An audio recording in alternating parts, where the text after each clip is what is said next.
आज हम बात करने वाले हैं भारत के कोल्ड डेजर्ट बायोस्फीयर के बारे में। 2025 में यूनेस्को ने 21 देशों से 26 नए बायोस्फीयर रिजर्व थे, इनको घोषित किया था। पृथ्वी नामक ग्रह का 5% हिस्सा आपके बायोस्फीयर रिजर्व से घिरा हुआ है। नमस्कार, एक बार फिर से मैं आप सभी के सामने उपस्थित हूं बेहद महत्वपूर्ण टॉपिक के साथ, और आज हम बात करने वाले हैं भारत के कोल्ड डेजर्ट बायोस्फीयर के बारे में। क्यों इंपॉर्टेंट हो जाता है?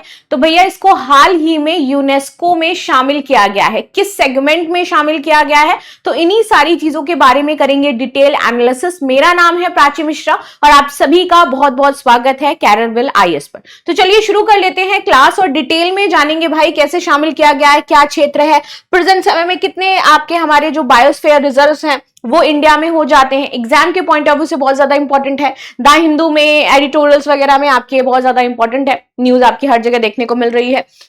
तो देखिए, भारत का जो शीत मरुस्थल बायोस्फीयर रिजर्व है हिमाचल प्रदेश के लाहौल स्पीति जिले में स्थित हो जाता है। कई बार आपसे ये भी पूछ सकते हैं कि भाई ये कहां पर है, तो इसका लोकेशन अब इंपॉर्टेंट हो गया है जैसे ही ये न्यूज में आया है। तो कहां पर है? अगेन लाहौल स्पीति जिले में है। इसे 27 सितंबर 2025 को पेरिस में आयोजित यूनेस्को MABICC के 37वें सत्र में विश्व जीवमंडल रिजर्व नेटवर्क, जिसको इंग्लिश में हम कहते हैं WNBR, इसमें शामिल किया गया है शॉर्ट फॉर्म में।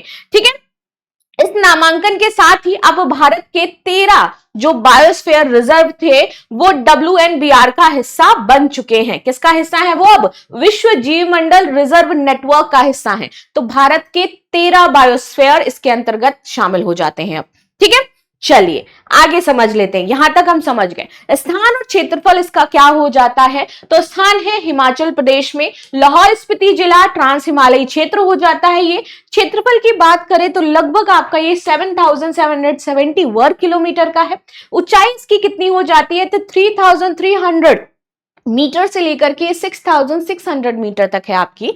राइट, आगे आते हैं। प्रमुख संरक्षित क्षेत्र इसमें कौन कौन से हैं?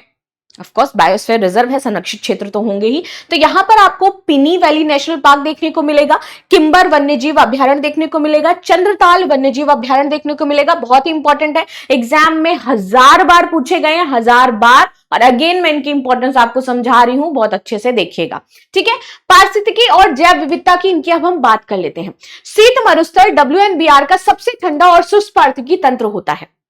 ठीक है, यहां पर वनस्पति की बात करते हैं तो वनस्पति हैं आपकी 732 प्रजातियां हैं, जिनमें से 30 स्थानिक हैं और 157 निकट स्थानिक हैं। यहाँ के प्रमुख पौधों की बात करें तो यहाँ पे आपको विलो, डीलसी, बकथॉर्न देखने को मिलेगा, हिमालयन बर्च देखने को मिलेगा, फारसी जूनिपर देखने को मिलेगा, और औषधि तथा जड़ी बूटियां बहुत सारी चीजें देखने को मिलेगी। तो ये इसीलिए तो हमारा संरक्षित क्षेत्र है, इसीलिए तो हम इसको WNBR में शामिल किया गया है। जीव जंतु यहाँ पर कौन कौन से देखने को मिलेंगे? तो हिम तेंदुआ जो बहुत ही कभी कभी रेयरली दिखाई देते हैं वो इन क्षेत्रों में आपको देखने को मिल जाएंगे। हिमालयन आइबेक्स आपको देखने को मिलेगा, नीली भेड़ देखने को मिलेगी, हिमालयन भेड़िया होगा। पक्षी की बात करें तो यहां पर Himalayan snowcock and golden eagle देखने को मिल जाती है। स्थानीय समुदाय और संस्कृति की अब यहां पर बात कर लेते हैं। क्या समुदाय, संस्कृति, कैसी परंपरा, कैसे लोग रहते हैं, ये भी समझेंगे इसमें। तो देखो, लगभग आपका 12,000 निवासी हैं जो एक छोटे से गांव में यहीं पर निवास करते हैं। ठीक है, इनकी आजीविका की अगर हम बात करें कि कैसे चलती है, तो ऑफ कोर्स बायोस्फीयर रिजर्व है, इस तरीके का क्षेत्र हो जाता है। तो ये जनरली क्या करते हैं, याक, बकरी जैसा पालन करना ये काम करते हैं। बहुत ज्यादा ठंडा है तो यहाँ पर जौ और मटर की खेती जो है इस तरीके से की जाती है। सांस्कृतिक परंपराएं यहाँ पे आप कौन सी हो जाती हैं? तो यहाँ पर आप देखोगे तिब्बती हर्बल चिकित्सा आपको देखने को मिलेगी। क्यों? क्योंकि हमने देखा था कि यहाँ पर बहुत सारी क्या है, औषधियां और जड़ी बूटियां भी पाई जाती हैं। तो इसलिए इनके आजीविका और सांस्कृतिक परंपराओं में आपको ये भी देखने को मिलेगा कि तिब्बती हर्बल चिकित्सा की जाती है। बहुत सारी चाय आपको ऐसी देखने को, हम जब भी माइग्रेन टी की बात करते हैं, इंसोम्निया के लिए हम टी की वगैरह की बात करते हैं, ये हर्बल टी और ये सारी चीजें हमें इसी क्षेत्र हिमालयन ट्रांस क्षेत्र से ही देखने को मिलती है।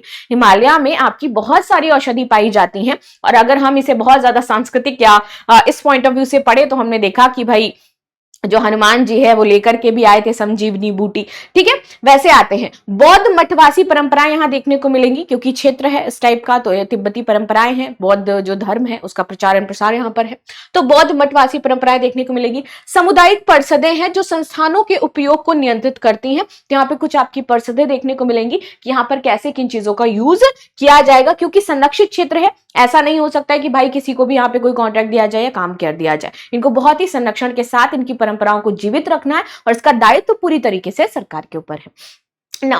वैश्विक परिप्रेक्ष्य में बात कर लेते हैं। 2025 में यूनेस्को ने 21 देशों से 26 नए जो बायोस्फीयर रिजर्व थे इनको घोषित किया था। पिछले 20 वर्षों में सबसे बड़ी वृद्धि है अगर देखें, और अब विश्व में 142 कंट्रीज हैं टोटल, उसमें से 785 बायोस्फीयर रिजर्व हो जाते हैं।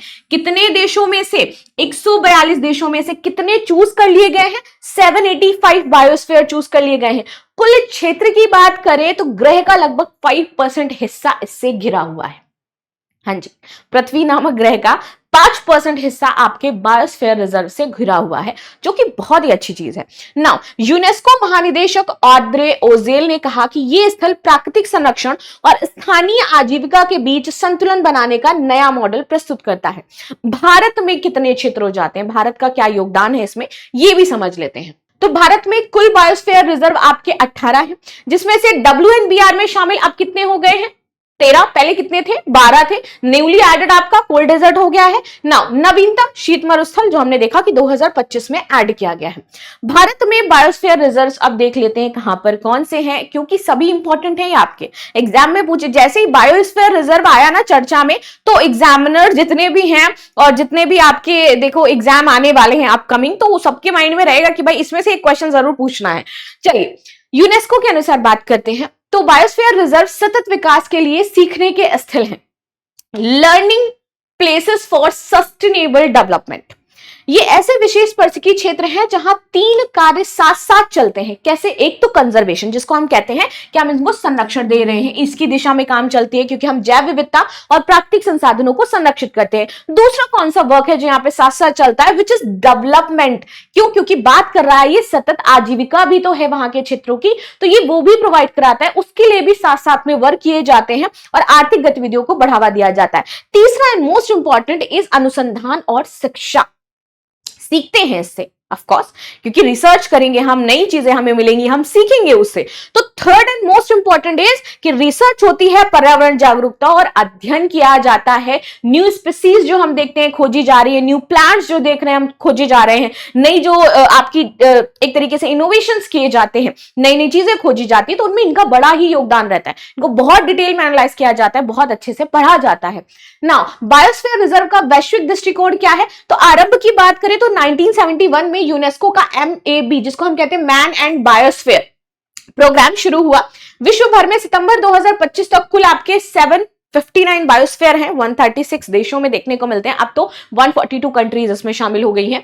इसमें से कई आपके ट्रांस बाउंड्री BRS हैं जो 2 या 2 से अधिक देशों में फैले हुए हैं। एक कंट्री है और दूसरी कंट्री भी उससे जुड़ी हुई है, वहां तक है, तो वो ट्रांस आपके क्या कहे जाते हैं? बाउंड्री कहे जाते हैं ना। उद्देश्य क्या है? जैव विविधता, सतत विकास और सांस्कृतिक परंपराओं को संरक्षित करना है, एक साथ लेकर के आना है। भारत का योगदान, तो भारत 1986 से इस नेटवर्क में सक्रिय सदस्य बना हुआ है। हमने इसको जो ज्वाइन किया है वो 1986 में ज्वाइन किया है। अब तक 18 BRS घोषित हुए हैं, जिनमें से 13 को वर्ल्ड नेटवर्क बायोस्फीयर रिजर्व की मान्यता दे दी गई है एज वी सी। भारत में बायो रिजर्व के महत्व की बात करते हैं तो वनस्पति और जीवों की जीन विविधता का संरक्षण हम कर रहे हैं, अध्ययन कर रहे हैं। ये इसकी पारिस्थितिकी की अगर बात करें, संकटग्रस्त प्रजातियां जो हमें देखने को मिलेंगी, सबसे पहले हमने देखा था हिम तेंदुआ हमें मिलता है, लेकिन बहुत ही रेयरली देखा जाता है, बिकॉज ये क्या है? संकटग्रस्त प्रजाति है यहाँ की। ठीक है, शेर, बाघ, एशियाई शेर, ग्रेट इंडियन बस्टर्ड, इनकी सुरक्षा की जिम्मेदारी है हमारे ऊपर। नदियों और झीलों के स्रोत को संरक्षित कर जल सुरक्षा प्रदान करना, ये बहुत ही ज्यादा इंपॉर्टेंट हो जाता है। मरुस्थल हो गए, मैंग्रोव्स हो गए, द्वीप हो गए, ट्रांस हिमालयन जो क्षेत्र हो गया, इनमें दुर्लभ पारिस्थितिकी तंत्रों की रक्षा करना, ये हमारी रिस्पॉन्सिबिलिटी है। सामाजिक और सांस्कृतिक अगर हम बात करें, इसमें क्या योगदान है हमारा, ये दे रहे हैं हम। तो जनरली इन क्षेत्रों में आपको आदिवासी समुदाय इस तरीके से या फिर स्थानीय समुदाय जो है उनकी जो परंपराएं हैं वो देखने को मिलेगी। इनकी ज्ञान प्रणाली वर्षों पुरानी चली आ रही है और उसको हम संरक्षित भी कर रहे हैं। जैव सांस्कृतिक विविधता को बढ़ावा दिया जाता है। उदाहरण के लिए अगस्त्य मलाई आयुर्वेद जो औषधियां हैं, वनस्पतियां, इसका ज्ञान हमें देता है। वहीं शीत मरुस्थल जो है वो तिब्बती बौद्ध संस्कृति और हर्बल मेडिसिन के लिए जाना जाता है। और जब भी हर्बल मेडिसिन की बात आती है, ऑलवेज टोल्ड यू कि यहां से बहुत सारी मेडिसिन आपकी बनती हैं, औषधियां बनती हैं। हमारे पास तो पूरा एक ग्रंथ हो जाता है जो इन मेडिसिन और औषधियों के बारे में हमें बताता है। उस ग्रंथ का नाम क्या है, चलो मुझे बताओ। 4 हमारे वेद है ना, अथर्ववेद, यजुर्वेद, ठीक है। तो इस टाइप से उन चारों वेदों में, सामवेद, तो उनमें से किस वेद में हमारे औषधियों के बारे में बातचीत की गई है? दिस इज द क्वेश्चन और जल्दी से मुझे कमेंट में बताना।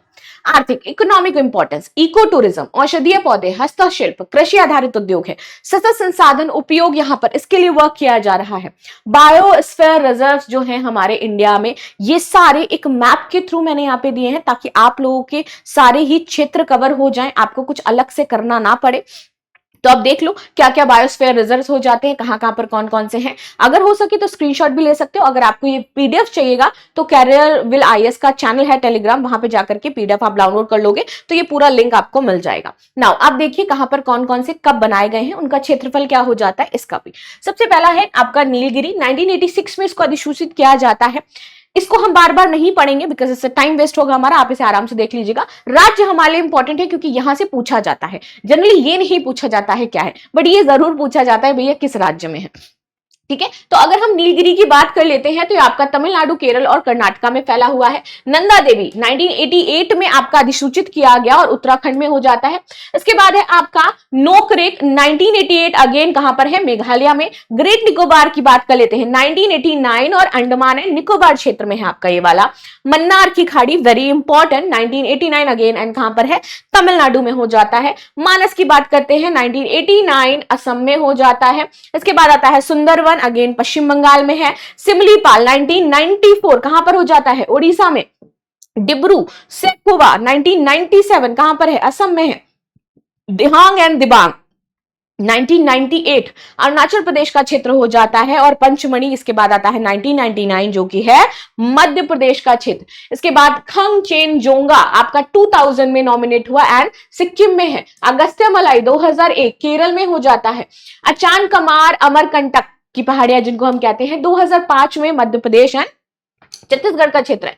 कक्ष और ठंडी मिठाई, कक्ष की बात कर लेते हैं 2008 में है गुजरात में। वही ठंडी मिठाई कोल्ड डेजर्ट, एक्चुअली मैं बताती हूँ ये ठंडी मिठाई नहीं है ठंडा मरुस्थल जो है वो होगा कोल्ड डेजर्ट 2009 में हिमाचल प्रदेश का है। शेषाचलम की पहाड़ियां 2010 में आपका आंध्र प्रदेश का है। पन्ना हो जाता है 2011 में मध्य प्रदेश का क्षेत्र, ठीक है। यूनेस्को के WNBR में अब इसमें से कौन कौन से शामिल हो गए हैं, तो नीलगिरी शामिल है, मन्नार, सुंदरबन, नंदा देवी, नोकरेक, पंचमढ़ी, सिमलीपाल। इसके बाद आता है अचान कमार, ग्रेट निकोबार, अगस्ता मलाई, कंगचेंगजोंग, पन्ना एंड शीत मरुस्थल जो कि अब आपका शामिल हुआ है। टोटल हमारे कितने हो गए, 13 हो गए।